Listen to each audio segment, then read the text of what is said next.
Olá, me chamo Laís e faço licenciatura em Ciências Biológicas na UTFPR Campus Santa Helena.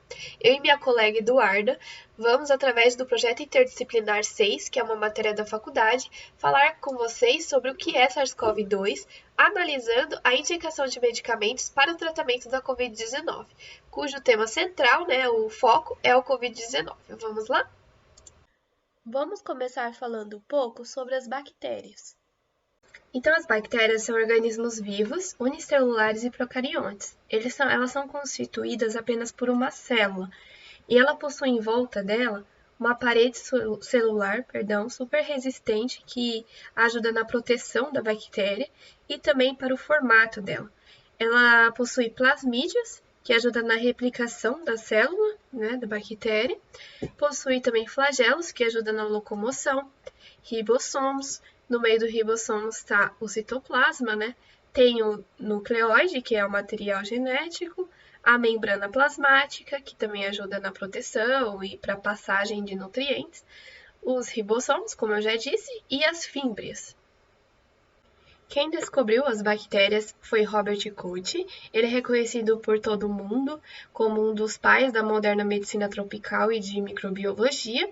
Ele desenvolveu métodos de cultivo de bactérias, que ainda hoje eles são aplicados na microbiologia. Então, ele é considerado o maior descobridor das pequenas bactérias. Então, as bactérias elas podem ser de vários tipos. Elas podem ser de cocos, que são essas formas esféricas, bacilos, que são essas formas em formato de bastão, os espiros, que são em formas de meio curvados. Então, todas essas formas são as formas mais comuns das bactérias, mas também elas podem apresentar outras formas, como quadradas, parecendo uma estrela, Podem formar pares, grupos, outros agrupamentos.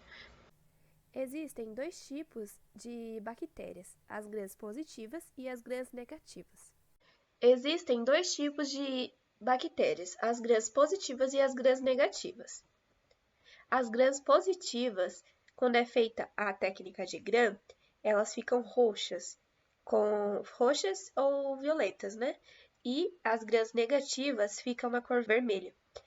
A técnica de Gram é uma coloração, onde as paredes celulares das bactérias ficam vermelhas ou roxas. Quando tingem na cor violeta, que é a roxa, significa que são as gram-positivas e que possuem parede celular mais simples. Já quando ela fica vermelha, isso significa que ela tem uma parede celular mais complexa e mais resistente, geralmente, a antibióticos. Então, essa identificação ela é importante para determinar, para verificar qual tratamento deve ser feito, pois as gram-negativas, geralmente, elas são mais resistentes aos antibióticos. Existem também as bactérias que são benéficas para o nosso corpo, para o funcionamento de alguns órgãos. Por exemplo, as bactérias que elas vivem na microbiota intestinal e elas ajudam no processo digestivo.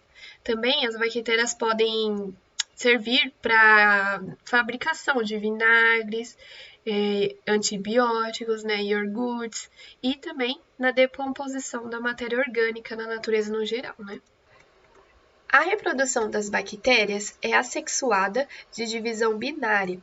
Então, uma célula se divide em duas, sendo idênticas, células filhas, que são chamadas de clones.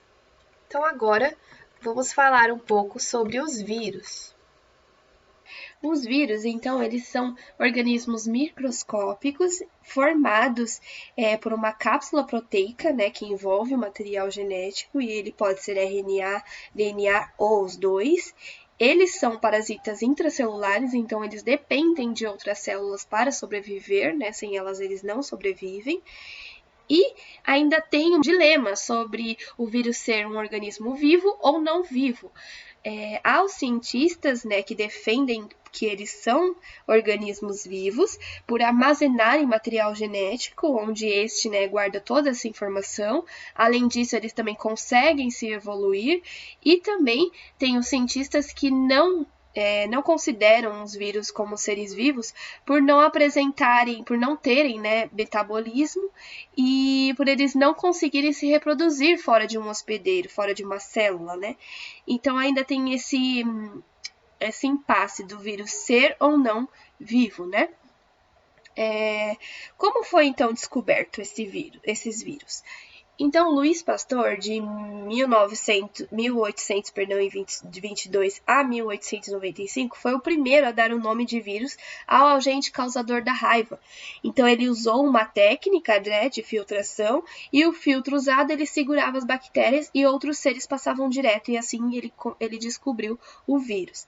Nas plantas, o vírus que causava doenças nas folhas do tabaco, ele foi descoberto, né, pelo botânico Dmitri, em 1864 a 1920. Em 1899, outro botânico, o Marinus, transmitiu a doença, né, para uma unidade sadia e em 1915 e 1917 foi descoberto então os vírus que comem as bactérias. Com a descoberta também do microscópio, foi muito mais fácil estudar mais sobre o assunto. Então, os avanços da genética também e da cultura de células em laboratórios, né, foi possível saber mais informações sobre os vírus. Então, os vírus eles são agrupados de acordo com seu capsídeo, né, tipo de ácido nucleico e os organismos que eles podem infectar. Então, ele pode ser o arbovírus, que eles são transmitidos por insetos, por exemplo, a febre amarela. O retrovírus, que eles são vírus formados por RNA, por exemplo, o vírus do HIV.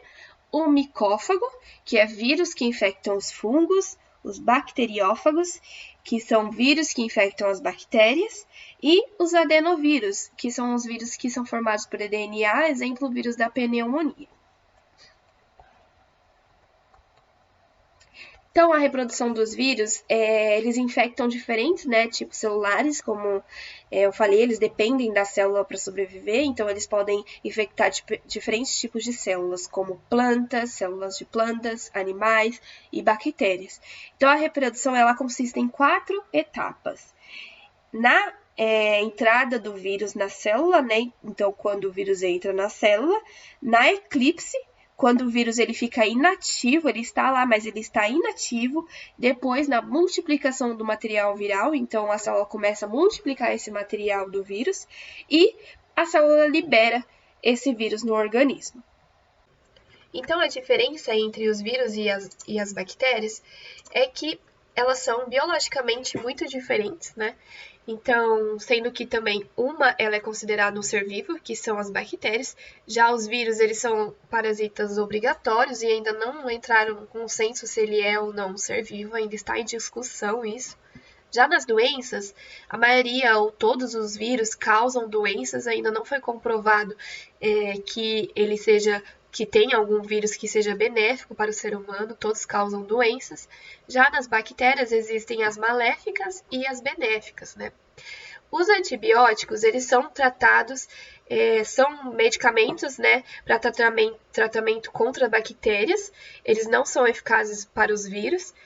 Os médicos costumam prescrever os antivirais, que conseguem impedir, né, a multiplicação desses patógenos. Vou mostrar um vídeo falando um pouquinho mais sobre as diferenças entre vírus e bactérias.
Agora vamos fazer uma atividade para fixar mais o conteúdo.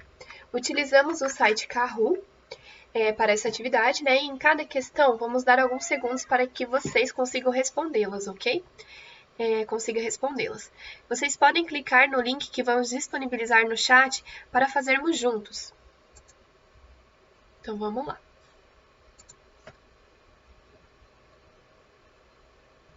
Aqui vocês podem colocar não, se você não for a pessoa, né? E aqui vamos colocar um nome ou um apelido.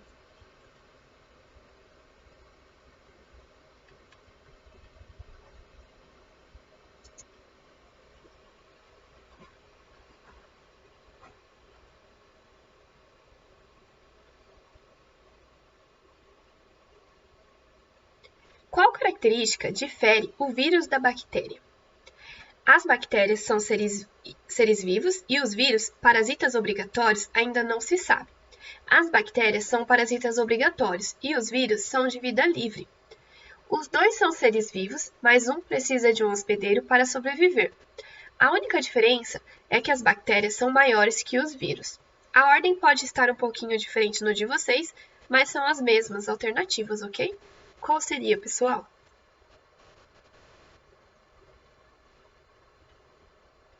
Isso, as bactérias, elas são seres vivos e os vírus, parasitas obrigatórios, ainda não se sabe.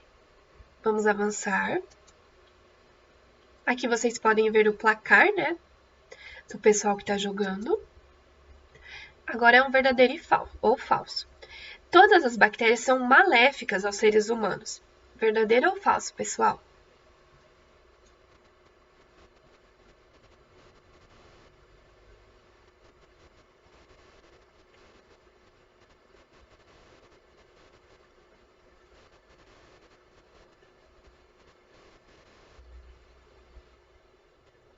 Isso mesmo, falso.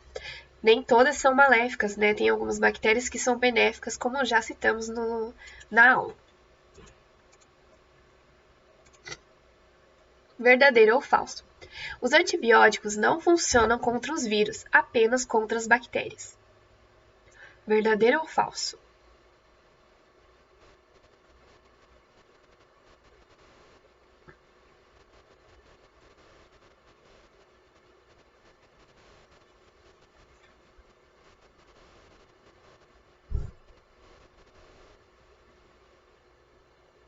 Isso mesmo, verdadeiro. Os antibióticos eles não funcionam contra os vírus, né? Apenas contra as bactérias.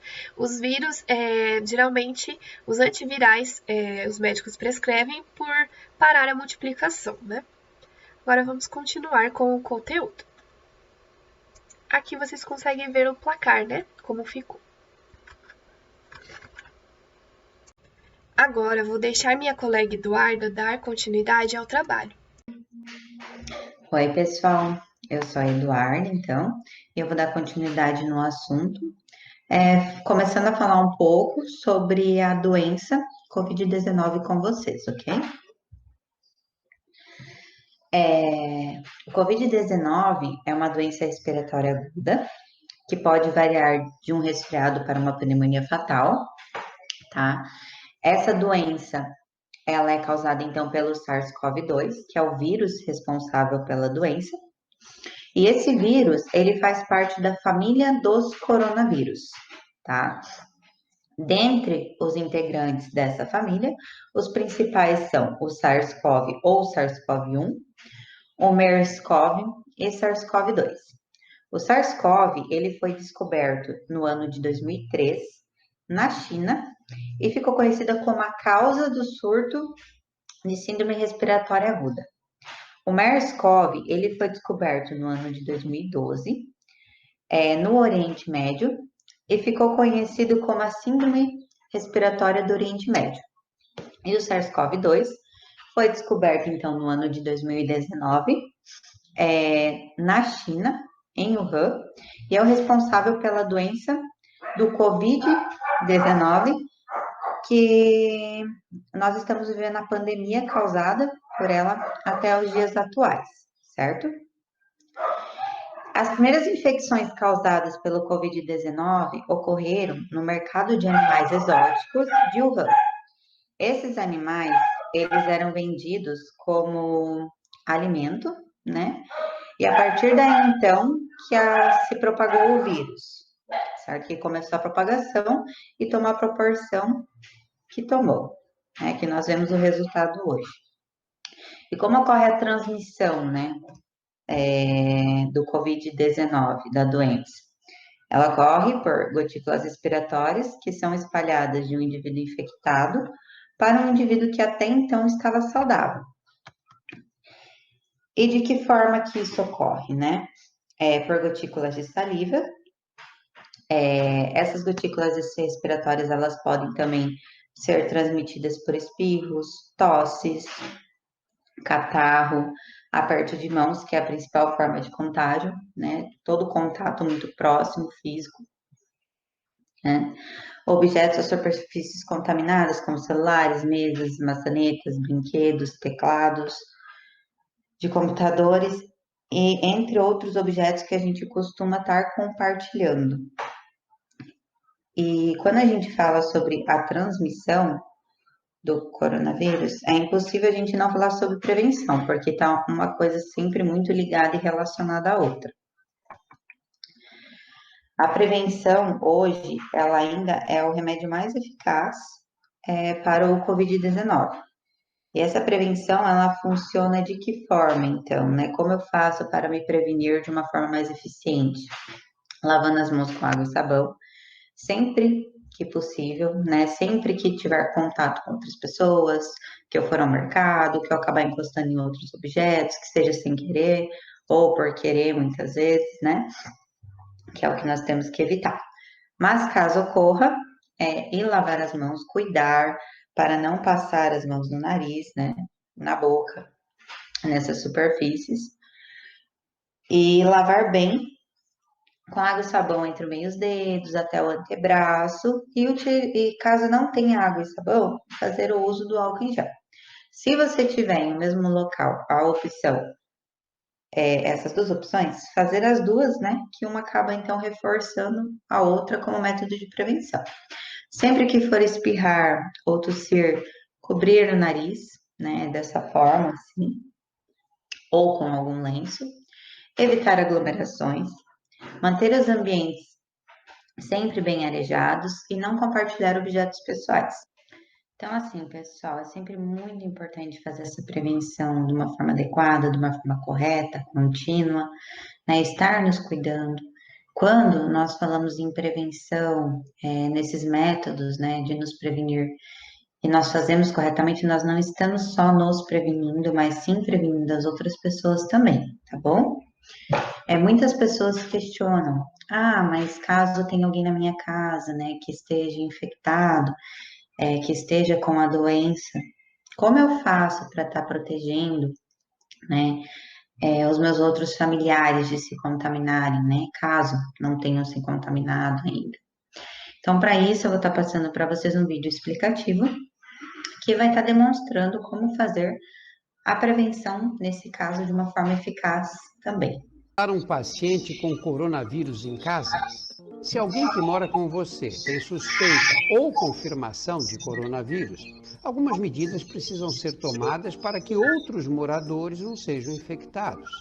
O ideal é manter a pessoa em um quarto, de preferência com janela. Mantenha o distanciamento mínimo de 1,5 m. É recomendável que o paciente não fique circulando pela casa. Mesmo dentro de casa, é necessário que todos os moradores utilizem máscaras. Luvas descartáveis também são necessárias na hora de jogar fora o lixo do paciente. A higienização da casa deve ser frequente. principalmente as superfícies que são constantemente tocadas pelo paciente, maçanetas, torneiras, vasos sanitários. De preferência, uma única pessoa deve ser responsável por essa função. Não compartilhe pratos, copos e talheres com o paciente. Entregue refeições, bebidas e medicamentos com o mínimo de contato possível. Tudo que entra ou sai do quarto deve ser higienizado. Por isso, deixe um álcool gel 70% ou água sanitária diluída em água junto com o paciente. Lembre-se que na hora de ir ao banheiro ou tomar banho, todos os itens devem ser individuais e levados para o quarto após o uso. É recomendável que as roupas e as roupas de cama sejam lavadas separadamente. Acompanhe a evolução dos sintomas do paciente. Caso tenha piora do quadro após o quarto dia, busque ajuda médica, mesmo que não haja falta de ar. Todos os integrantes da casa devem permanecer isolados por um tempo de pelo menos 14 dias. É uma situação difícil, mas essencial para preservar não só a saúde da sua família, mas de toda a comunidade. Então, assim, pessoal, como eu disse no vídeo também, né? Quando a gente cuida, né? Quando a gente nos faz a prevenção da forma correta, nós não estamos prevenindo só nós, né? E sim os nossos familiares e a comunidade inteira.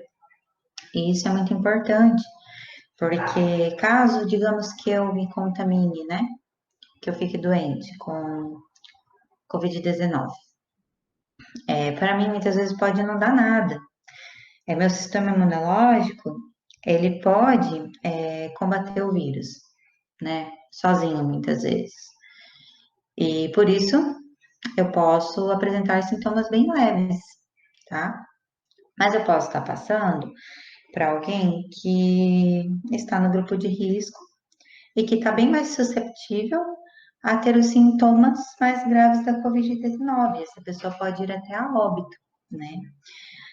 E quem são essas pessoas do grupo de risco, né? Então, são pessoas idosas, com problema de saúde, gestante, mulheres que estão no estágio puerperal, crianças menores de 5 anos de idade, fumantes, né? Essas são as pessoas que se encaixam nesse grupo de risco, tá? Essas pessoas, elas estão sim mais vulneráveis a ter sintomas mais graves da Covid-19, tá?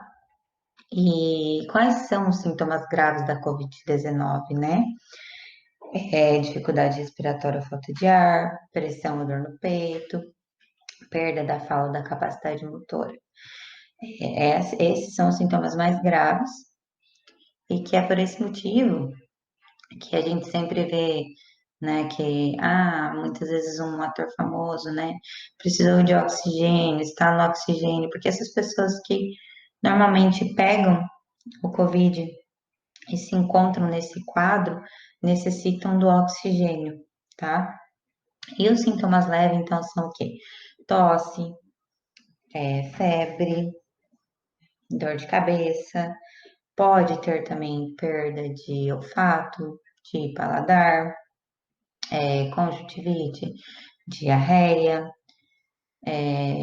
dores no corpo, né? Algumas pessoas ainda se queixam de alguns sintomas que não são tão comuns, porque os mais comuns então são a febre, a tosse seca e o cansaço.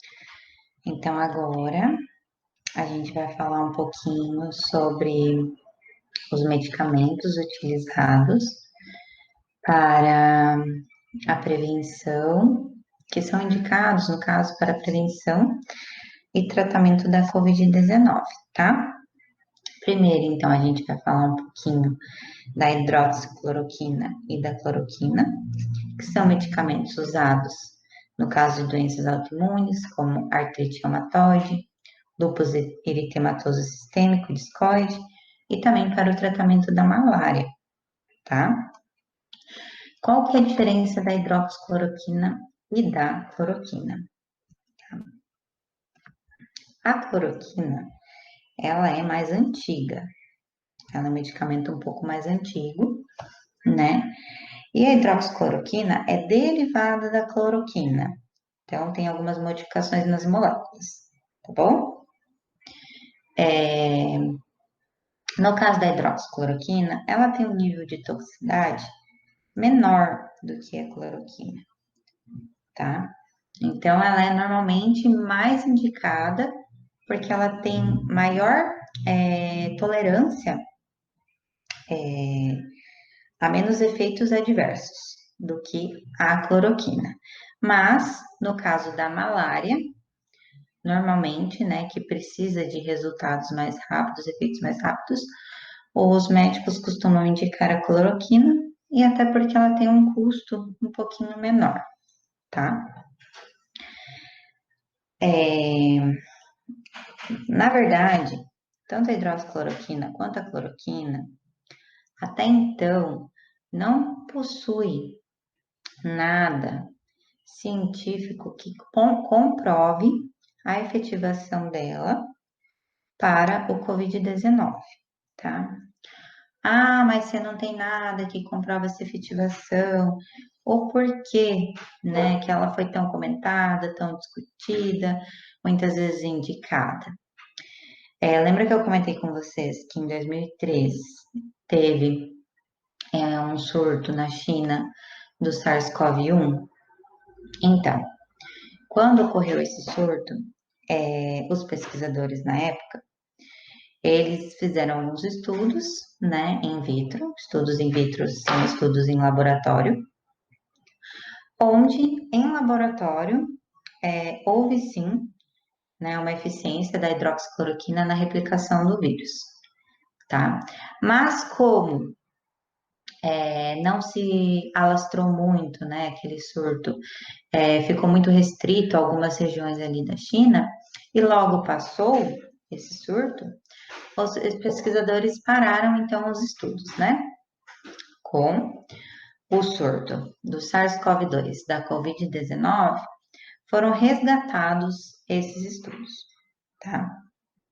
E qual que é a lógica, né? O porquê, qual o motivo que eles alegam do porquê que essa medicação faria efeito, né? Apesar dos medicamentos não terem essa comprovação e tal, né? Então funciona assim. No caso, para o vírus, o efeito dessa medicação no nosso organismo é muito diferente no caso das doenças reumáticas, que é para que ele é realmente indicado, e para a malária, tá? Quando a gente se infecta com o vírus, ele precisa de um meio ácido para que ele consiga dominar, tomar conta ali do nosso organismo, tá?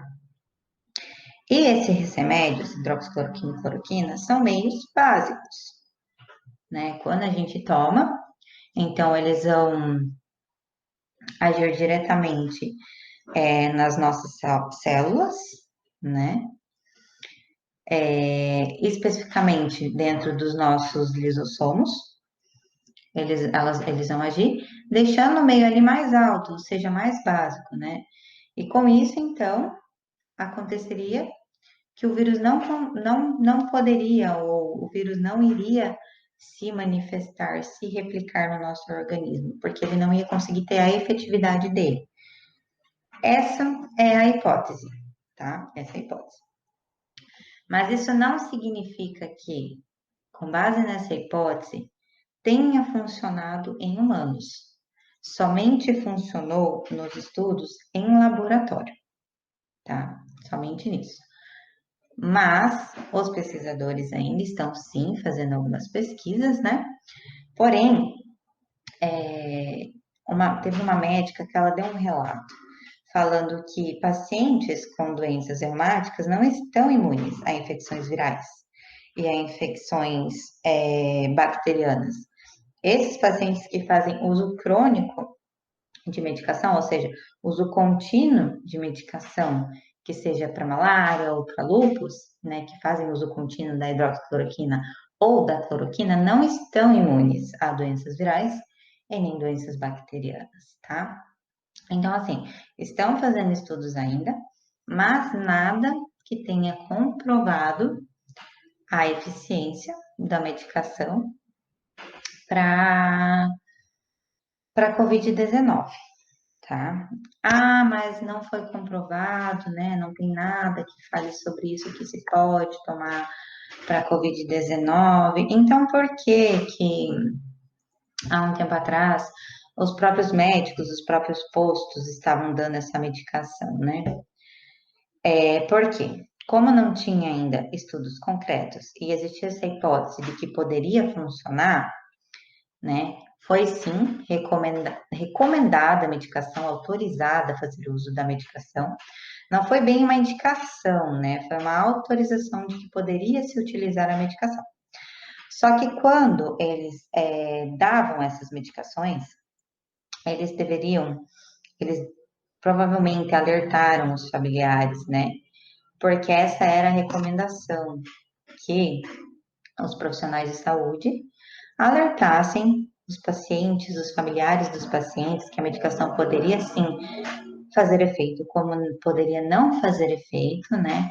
Teria que deixar claro os colaterais e, de preferência, que os familiares assinassem, né, um documento onde tudo isso estivesse escrito, tá? Então, assim, foi sim autorizado o uso, foi distribuído nos postos de saúde, sim, foi, mas não era bem uma indicação dos médicos, mas era uma recomendação, né, e uma autorização de que se poderia usar. Nos dias de hoje, nós temos, então, o esclarecimento da farmacêutica fabricante da hidroxicloroquina, onde a AMS deixa bem claro aqui, ó,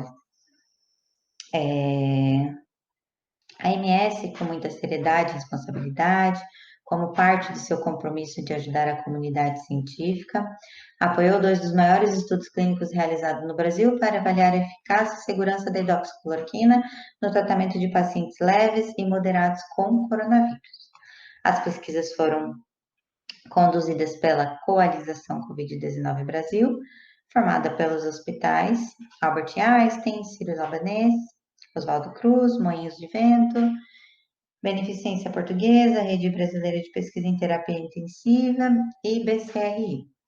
O resultado publicado no jornal Tal, no dia 23/7, atestou que o medicamento não promoveu melhoria nos quadros clínicos, tá? Então, a AMS esclareceu que o seu produto deve ser usado somente sob prescrição médica para indicação de algumas doenças reumatológicas, como lúpus e artrite, malária, ou como tratamento profilático em doenças dermatológicas, erupções sensíveis à luz, por exemplo, conforme a bula do produto. Então, aqui a própria fabricante da medicação, né, deixou claro, né, que o medicamento não promoveu melhoria nos quadros clínicos, tá? E aqui a Associação Médica Brasileira diz que o uso de cloroquina e outros remédios sem eficácia contra a Covid-19 devem ser banidos. Aqui eu coloquei para vocês também uma reportagem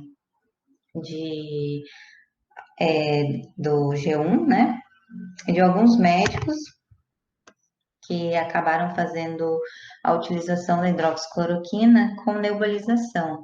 Nebulização é inalação, tá? E acabou que os pacientes foram a óbitos, né, que agravou o caso. Por quê? Porque em nenhum lugar, desde a bula desses medicamentos, né, tem escrito de que pode fazer a inalação dessa medicação, até porque ela tem um grau de toxicidade, tá?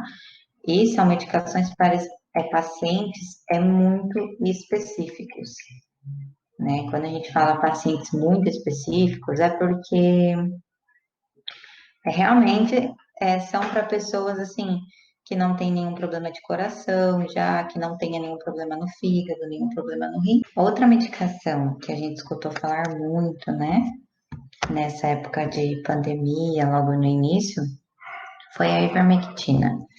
E o que que é a ivermectina, né? A ivermectina, então, é um antiparasitário, tá? A ivermectina ocorreu mais ou menos a mesma situação, também foi feito pesquisas in vitro, em laboratório, onde sim, no laboratório houve, né, uma efetivação da ivermectina na questão da replicação do vírus, né? Mas também a dosagem da ivermectina, para que ela funcionasse para isso, seria de 50 a 100 vezes maior do que um humano pode consumir. E lembrando que ivermectina é um remédio para tratamento, não para prevenção, tá? As pessoas estavam fazendo uso dela para prevenção de Covid-19, da Covid-19. Mas a ivermectina, ela não serve nem para prevenção de parasitas, né? Ela serve para tratar os parasitas, tá? Então, nesse contexto da ivermectina, eu também peguei alguns cortes de algumas reportagens, e tem um artigo de um professor do FPR que ganhou destaque internacional que eu achei bem interessante trazer para vocês. Então, o que que esse professor, né, ele fala nesse artigo dele? Que o objetivo central do texto é abordar que os usos terapêuticos da ivermectina como antiviral, que são bastante amplos, não se estende contra o SARS-CoV-2, fazendo assim uma alerta não apenas sobre a automedicação, mas também sobre a autodose. O professor explica que as pessoas estão não apenas tomando medicamentos sem função terapêutica comprovada, mas também decidindo qual dose tomar por conta própria. Aí aqui então é uma fala dele. Se para sarna e parasitas tomam uma cápsula em 2 ou 3 dias, para a Covid-19 seria uma caixa inteira, por exemplo, 6 comprimidos em 2 dias, e isso sem consultar um médico, né, que é uma medicação, é a automedicação, né? Nesse mesmo contexto, o professor analisa então o chamado kit COVID, que começou com algumas pessoas tentando fazer o melhor para encontrar tratamentos alternativos para a doença. Né? Então, o kit COVID, o que que era o kit COVID, né? Que saiu lá no início da pandemia, né? Então, era a hidroxicloroquina, azitromicina e a ivermectina no pacote. Aí depois foi adicionada ainda a vitamina D, vitamina E recentemente alguns corticoides, né? Então, esse era o kit COVID, né? Aí o professor aqui fala que a recomendação popular é que as pessoas tomem este coquetel enquanto ainda estão saudáveis, tentando prevenir e blindar a doença. Entretanto, um dos riscos é que esses corticosteroides deprimem muito o sistema imune. Quem tem diagnóstico positivo para a Covid-19 já está com o sistema imune deprimido. Se você antes tomou algo que prejudicou o sistema imune, a resposta dos tratamentos hospitalares pode ser inútil ou mesmo até pior, retardando o retorno clínico do paciente. Ou seja, o paciente, ele, além de muitas vezes tomar medicações que não vai fazer efeito, pode se complicar caso pegue Covid-19 pelo uso dessas medicações, tá? E aqui eu coloquei também outros cortes, né, que o fabricante da ivermectina diz que dados disponíveis não apontam eficácia contra a Covid-19. Então, é a farmacêutica, a mesma fabricante do hidroxicloroquina, que é a Merck, né? Então, aqui eles falam, ó, não há dados disponíveis que sustentem a eficácia do medicamento contra a Covid-19. Essas notícias são do G1, se vocês quiserem pesquisar, tá bom? E então, aqui a nota de esclarecimento da MSD, né? Afirma hoje sua posição em relação ao uso da ivermectina durante a pandemia de Covid-19. Os cientistas da empresa continuam a examinar cuidadosamente a descoberta de todos os estudos disponíveis e emergentes da ivermectina para o tratamento de Covid-19 para evidências de eficácia e segurança. É importante observar que, até o momento, nossa análise identificou nenhuma base científica para um efeito terapêutico potencial contra a Covid-19 de estudos pré-clínicos, nenhuma evidência significativa para atividade clínica ou eficácia clínica em pacientes com doenças Covid-19 e a preocupante falta de dados de segurança na maioria dos estudos. Então, assim, gente, a gente sempre tem que cuidar um pouquinho com a automedicação, né? É importante, sim, fazer pesquisas confiáveis, claro, né, sobre as medicações, tá? E lembrando sempre que muitas vezes o tratamento, né, não falando dessas medicações, mas assim, cada pessoa tem um tratamento muito específico, porque cada organismo é cada organismo. E como eu disse antes, muitas vezes eu vou agir de uma forma totalmente diferente que você vai agir, por exemplo. Então, o meu tratamento vai ser diferente do seu, tá? Então, a gente sempre tem que ter isso bem claro. E também eu coloquei a azitromicina, né, que era a que estava no kit COVID, e a colchicina. Esses dois últimos medicamentos não tiveram tanta repercussão contra a hidroxicloroquina, cloroquina e a ivermectina, né? Mas também foram indicados para tratamento, né, do Covid-19, tá? Então, a azitromicina é um antibiótico para infecções da pele, sinusite, rinite e pneumonia, e a colchicina é anti-inflamatório, utilizado para tratar ou prevenir as crises agudas de artrite gotosa. Aqui na reportagem que eu coloquei dentro da hidroxicloroquina e cloroquina, então fala, né, que os e outros remédios sem eficácia contra a Covid-19 devem ser banidos. Esses medicamentos estão inclusos naquela reportagem, tá bom? Então, sobre as medicações, seria isso que eu tinha para falar com vocês. E agora eu vou passar uma atividade para a gente estar fazendo junto, tá bom? Então, vamos lá. Eu vou fazer a leitura dessa atividade, tá? E vocês vão ir respondendo aí comigo, se quiser colocando no chat, enfim, tá? Então, ela é conforme as numerações, né? Você vai ler o que está escrito aqui e vai colocar o número do que você acha que esse trecho está falando, tá? Então, vamos lá. As primeiras infecções ocorreram no mercado de animais em Wuhan. Esses animais, que por sinal são exóticos, estavam sendo vendidos como alimento e, por fim, acabaram propagando algo maléfico. Do que esse trecho está falando? O que vocês acham que esse trecho está falando? Será que ele está falando da ivermectina, da Covid-19, da transmissão ou da hidroxicloroquina? Tá? Vamos refletir um pouquinho aí, a gente já responde, tá? Então vamos lá. 2. Medicamento usado no caso de doenças autoimunes, como artrite reumatoide, lúpus eritematoso sistêmico e discoide. É usada também para o tratamento da malária. Do que será que esse trecho está falando? É muito fácil, hein? 3. Ocorre através de gotículas respiratórias que são espalhadas de um indivíduo infectado através de espirros, tosse, fala e objetos contaminados para um indivíduo que até então estava saudável. Do que será que esse aqui está falando também?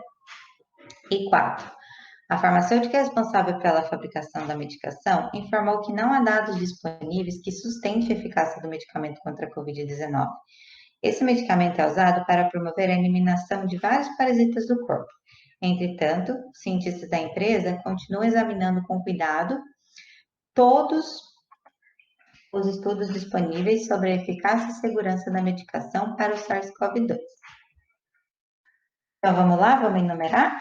O que vocês acham que a primeira frase está se referindo, né? Que o primeiro trecho está se referindo.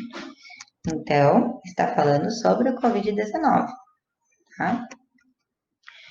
A 2, né? O medicamento usado no caso de doenças autoimunes, como artrite reumatoide, lúpus eritematoso sistêmico, discoide, é usado também para o tratamento da malária. A gente está falando sobre a hidroxicloroquina. A 3, estamos falando sobre a transmissão. E a 4, então, sobre a ivermectina.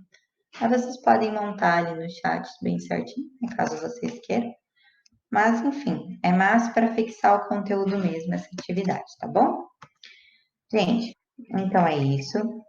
Eu espero de verdade que vocês tenham gostado, que vocês tenham entendido, tá? As informações principais eu passei para vocês, a minha colega Laís também passou, né? E a gente espera que vocês tenham realmente entendido e gostado. Caso tenha alguma dúvida, então, é só perguntar ali no chat que a gente responde, tá? E podem ter certeza que a gente adoraria falar muito mais para vocês sobre o assunto, mas infelizmente a gente não tem tanto tempo assim, tá bom? E essas são as referências, então, do nosso trabalho. Muito obrigada.